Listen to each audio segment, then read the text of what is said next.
నమస్తే. నా పేరు అనుష ముత్యాల. Welcome to plus TV.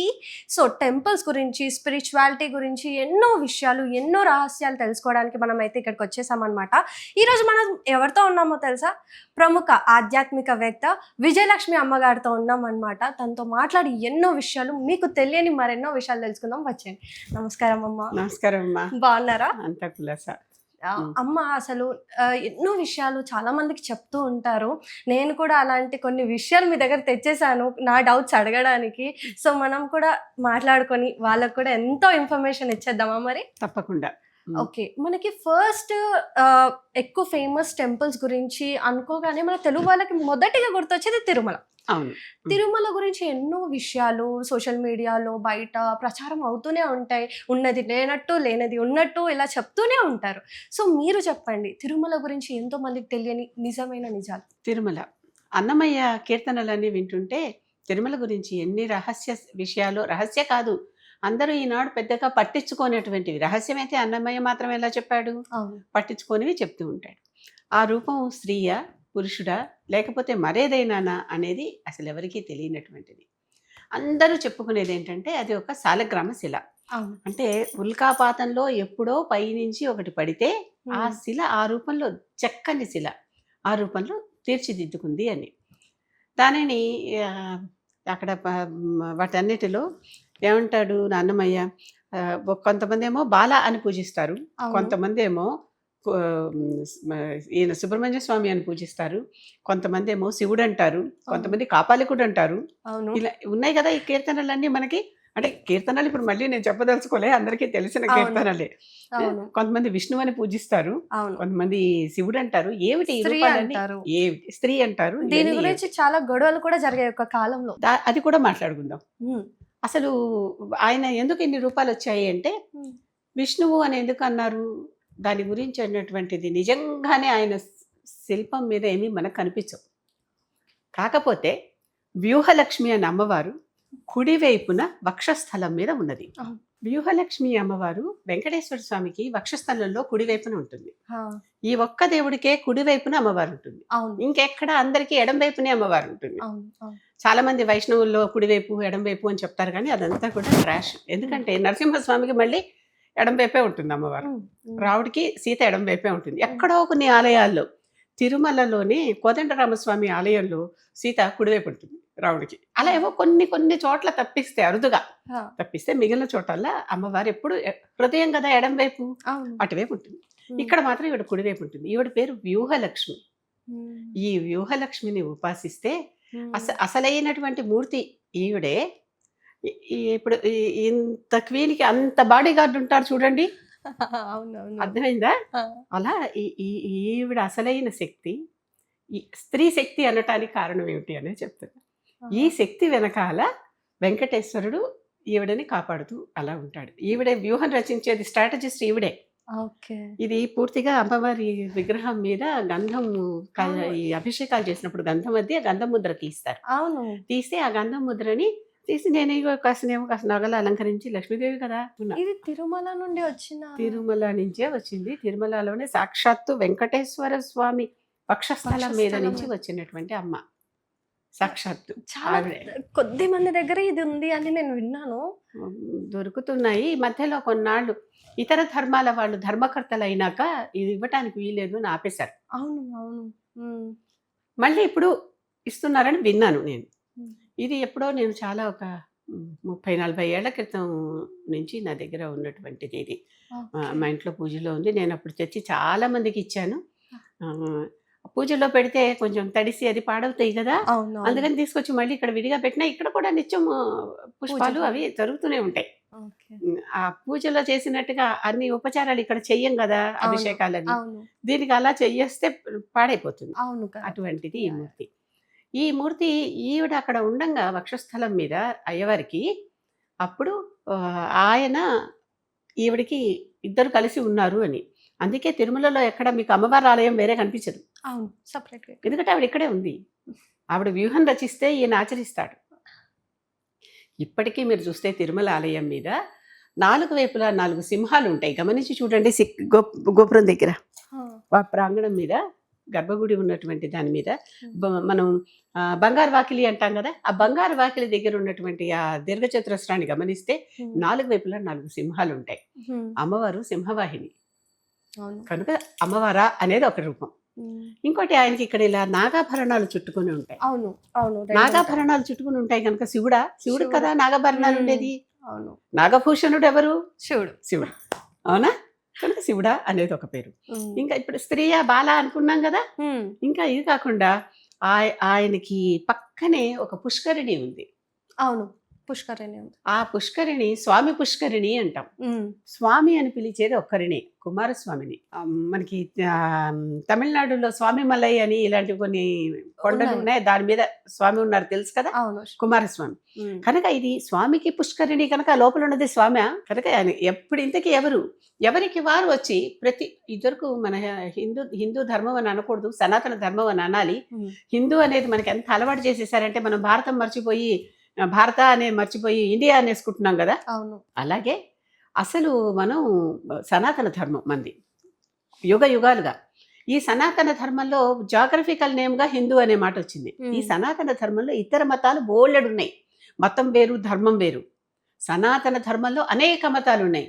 వైష్ణవం, Shaivam, సౌరం, గాణాపత్యం, స్కాంధం, కాపాలికం, శాక్తేయం, ఇలా ఒకటి కాదు. అసలు అందరూ దేవతలు, అందరి వాళ్ళు భక్తులు వచ్చి ఈయన మాదేవుడే అని పూజ చేసుకుంటున్నారు. ఈ కాపాలిక మతం ఉన్నవాళ్ళు కాపాలికుడే ఈయన అని చెప్పి పూజ చేసుకుంటున్నారు, ఎవరికి వారు. అలాంటి గొడవలు జరుగుతున్న కాలంలో అప్పుడు ఒక యాదవ రాజు రాజ్యంలో ఉన్నాడు ఆ ప్రాంతానికి. ఆయన వైష్ణవుడు. అప్పుడు రామానుజుడు అనే ఒక గొప్ప భక్తుడు, వైష్ణవ భక్తుడు వచ్చి ఆ రోజుల్లో ఏదైనా చేసేటప్పుడు వాద వివాదాల మధ్యనే తీర్పులు జరిగేది. అంతకు ముందర శంకరాచార్యుడు కూడా మండన మిశ్రుడితో అలా వాద వివాదాలే చేసి అద్వైతమే అసలైందని నిరూపించి మండన మిశ్రుడిని ఓడించి ఆయన శిష్యుడిని చేసుకుని ఆయనకి సురేశ్వరాచార్యుడు అని పేరు పెట్టి వాళ్ళ ఆవిడ ఉభయ భారతిని సరస్వతిగా, సాక్షాత్తు బ్రహ్మ సరస్వతి అని వాళ్ళని గౌరవించి సురేశ్వరాచార్యుడిని మన శృంగేరి పీఠం కర్ణాటకలో ఉంది, దక్షిణాంనాయ పీఠానికి తొలి పీఠాధిపతిని చేశాడు. అంతటి చరిత్ర ఉన్నది. అంటే వాద వివాదాలతోనే ఎవరైనా మేము కరెక్ట్ నిరూపించుకోవాలి, కానీ డ్రోన్లేసో బాంబులేసో కాదు. కరెక్ట్. మాట్లాడుకోవటం చేతకాకతే కదా, చేతులు కాళ్ళు కలుస్తాయి, అది అంతే తప్పేది ఇంకోటి కాదు.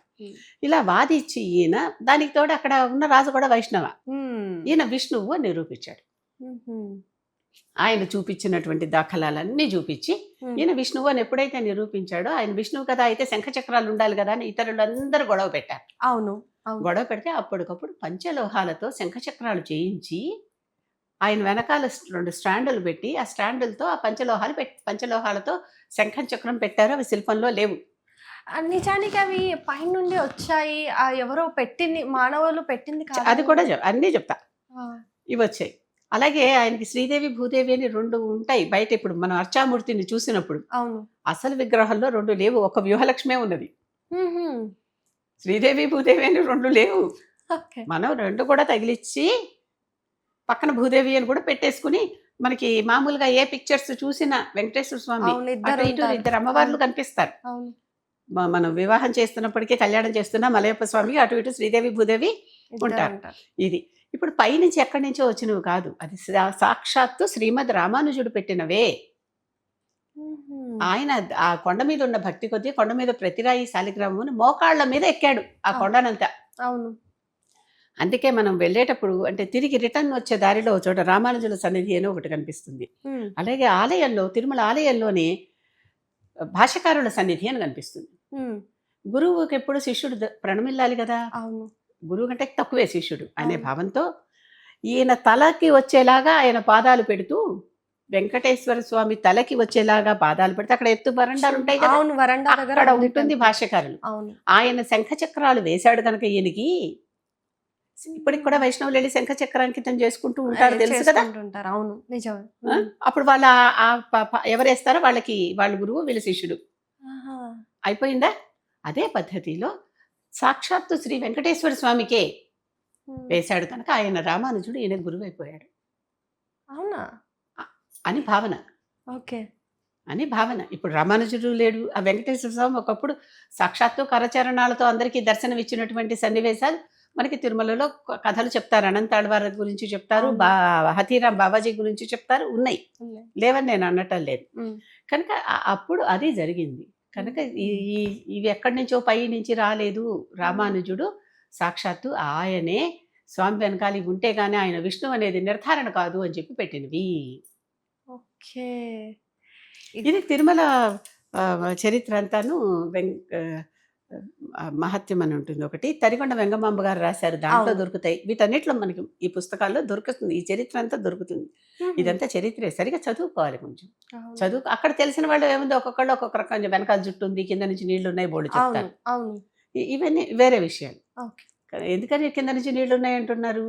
అక్కడ విష్ణుకి గంగ విష్ణుపాదోద్భవ ఉమ్. కనుక అక్కడ నీళ్లు ఉన్నాయి, ఎండు విష్ణువు కనుక అని చెప్తున్నారు. కానీ అక్కడ నీళ్లు ఉన్నాయి అన్నదానికి ఎటువంటి నిర్ధారణ ఇంతవరకు ఎవరు చేయలేదు. ఆ, అవును. వెనకాల జుట్టు ఉందని కానీ, కింద నీళ్లు ఉన్నాయని కానీ, ఆయనకి చెమట పడుతుందని కానీ ఎవరూ చెప్పలేదు. ఆ, చెమట అంటే దేనికైనా కూడా కిక్కిరిసిపోయి ఉంటే కొంచెం ఉక్కిపోయినట్టుగా తేమలాగా అయిపోయి, అనిపిస్తుంది. మనం వేడిగా ఒక ప్లేట్ కూడా కాస్త పక్కకు పెడితే వేడి నీళ్ళ మీద మూత పెడితే దానికి అంత ప్రెస్పిరేషన్ వస్తుందా, అవును. అలా అవుతుంది అంతే తప్పితే అది దానికి వచ్చినటువంటిది కాదు. ఉమ్. అలా సాక్షాత్తు సశరీర రూపంలో ఉన్న మళ్ళీ వేరే ఉన్నాయి విష్ణుమూర్తివి. ఉహుం. అవి వాటి గురించి మళ్ళీ వేరే ఎప్పుడన్నా చెప్పుకుందాం. ఓకే. అలా శరీరమే ఆ రూపంలోకి అయిపోయింది. ఈ శ్రీమద్ రామానుజుడు కూడా సాక్షాత్తు సశరీరంగానే శ్రీరంగంలో ఈ రోజుకి దర్శనమిస్తున్నాడు. అవును. ఆయన పోయి ఇన్నేళ్ళు అయిపోయినప్పటికీ. అవునవును. అటువంటి గొప్ప భక్తుడు ఆయన. ఆ భక్తుడికి ఈయన విష్ణువు అనిపించింది అంతే. చెప్పా కదా, ఏ మతం వాళ్ళు వెళ్ళి ఈయనే మా దేవుడే అనుకున్నారని. అవును. అలాగే ఆయన కూడా నమ్మాడు, మనసా వాచా కర్మణ త్రికరణంగా ఆయన నమ్మాడు. అవును. ఇది నా దేవుడే, నా విష్ణువే అని నమ్మాడు. ఆ వాగ్యుద్ధంలో గెలిచాడు. గెలిచాక ఆ రాజుగారు ఈయన విష్ణువే అని తీర్మానం చేసేసాడు. వాటికి సంబంధించినటువంటి ఫర్మానాలన్నీ కూడా ఉంటాయి. అయిపోయాక ఆయన్ని విష్ణువు అని చెప్పి పూజించడం అప్పటి నుంచి మొదలైంది. అసలు పేరేమిటి? శ్రీ వెంకటేశ్వర. శ్రీ వెంకటేశ్వర. శ్రీ ఉంది కదా ఆవిడ, అవును, అమ్ముంది. వెంకట ఈశ్వర. ఈశ్వరుడు అంటే ఏమిటి? పరమాత్మ. ఈశ్వర శబ్దానికి శివుడు అనుకోవటం కంటే అసలు అందరూ ఈశ్వరుడే. ఆ ఈశ్వరుడు ఎవరనేది మనకి తెలియదు. తెలిసిన వాళ్ళు సరే, వాళ్ళు వేరే వాళ్ళు ఉన్నారు, తెలియని వాళ్ళు అసలు లేరు అని నేను అంటలే. తెలిసిన వాళ్ళు ఉన్నారు, వాళ్ళు ఉన్నారు. ఆ ఈశ్వరుడు వేరే. వేం అంటే పాపాలు, కట అంటే రక్షించేది. వెంకట అంటే పాపాలని నుంచి మనల్ని రక్షించేది, పాపాలను సంహరించి తీసేసి. అంటే ఆయన ఒకసారి చూసుకుంటే మన పాపాలన్నీ తొలగిపోతాయి అనే ధైర్యం అన్నమాట. అలా ఆయన ముద్ర ఎలా ఉంటుంది? ఒకటి కటిముద్ర, ఇంకోటి అభయముద్ర, తెలుసు కదా. కటిముద్ర అంటే ఏమిటి? నన్ను ఎవరైతే నా పాదాలను ఆశ్రయిస్తారో వారికి నేను కటి వరకే కష్టాలు, ఆ పైన కష్టాలు ఉండవు అని దీవించినట్లుగా. ఇవి అర్థం. సరే, మా లెక్చరర్ ఒక ఆయన కొంచెం వేళాకోళంగా నా దగ్గరికి అంటే ఇలా రండి, ఇక్కడ డబ్బులు పడేయండి అని అంటాడు అని చెప్పేవారు ఆయన. అంటే ఎవరు ఎలా అనుకుంటే అలా అని చెప్పాను కదా. ఎంత మాత్రమే ఎవరు తెలిసినా అంత మాత్రమే నీవు, ఇందాక కీర్తన అదే. కనుక ఎవరు ఎంత తెలిస్తే అంతే ఆ దేవుడు. కనుక ఇది అసలైనటువంటి వెంకటేశ్వర స్వరూపం. కానీ ఈ వెంకటేశ్వరుడు కలో వెంకటనాయక అని కలికాలంలో వెంకటేశ్వరుడే అసలైన అవతారం. దశావతారాలను మనం చెప్పుకుంటాం కదా. దశావతారాలు ప్రతిసారి అన్న అవతారాలు కాకుండా ఇంకా భాగవతం మనం చదువుకుంటే శ్రీమద్ భాగవతం ఎన్నో అవతారాలు ఉన్నాయి, దాంట్లో చాలా అవతారాలు ఉన్నాయి. భగవద్గీతలో కూడా విభూతి యోగంలో తను ఎన్ని రకాల అవతారాలు ఎత్తానో, తను ఎవరెవరి రూపాల్లో ఉంటానో చెప్పుకుంటాడు కూడా కృష్ణుడు. కృష్ణుడు అంటే జగద్గురువు అన్నాం అక్కడ. భగవాన్ వాచ అని చెప్పుకుంటాం కనుక భగవంతుడే చెప్పాడు. కనుక ఇన్ని రూపాలు ఇన్ని ఉన్నాయి. ఇప్పుడు ప్రస్తుతం కలిలో అంటే కలియుగంలో ఈ వెంకటేశ్వరుడే మనకి ప్రస్తుతానికి మనల్ని సంరక్షించేటటువంటి విష్ణువు. ఎప్పుడు స్థితికారకుడు. స్థితి అంటే సృష్టి స్థితి లయ అనుకున్నాం కదా ముగ్గురు త్రిమూర్తులకి. స్థితికారకుడు అంటే మనం ఉన్న స్థితిలో మనల్ని సంరక్షిస్తూ, వీలైతే మనం చేసుకున్న పాపపుణ్యాలను బట్టి ఉన్నత స్థితికి మనల్ని ఎదగటానికి మనకి సహాయం చేసేవాడు, మనల్ని సంరక్షించేవాడు. ఆ స్థితికారకుడు కనుక ఈ ప్రస్తుతం కలికాలంలో వెంకటేశ్వర స్వామి స్థితికారకుడు. ఈ మహాలక్ష్మి ఎప్పుడు మరి ఉండాలంటే, బతకాలంటే ధనమూలం ఇదంటే కదా, డబ్బులు ఉండాలి కదా. లక్ష్మి నారాయణుడు అనుకుంటే వీళ్ళిద్దరూ మనల్ని ఎప్పుడు నిరంతరం కాపాడుతూ ప్రజలందరినీ చల్లగా చూస్తూ ఉంటారు. అది అసలు వెంకటేశ్వర స్వామి మహత్యం.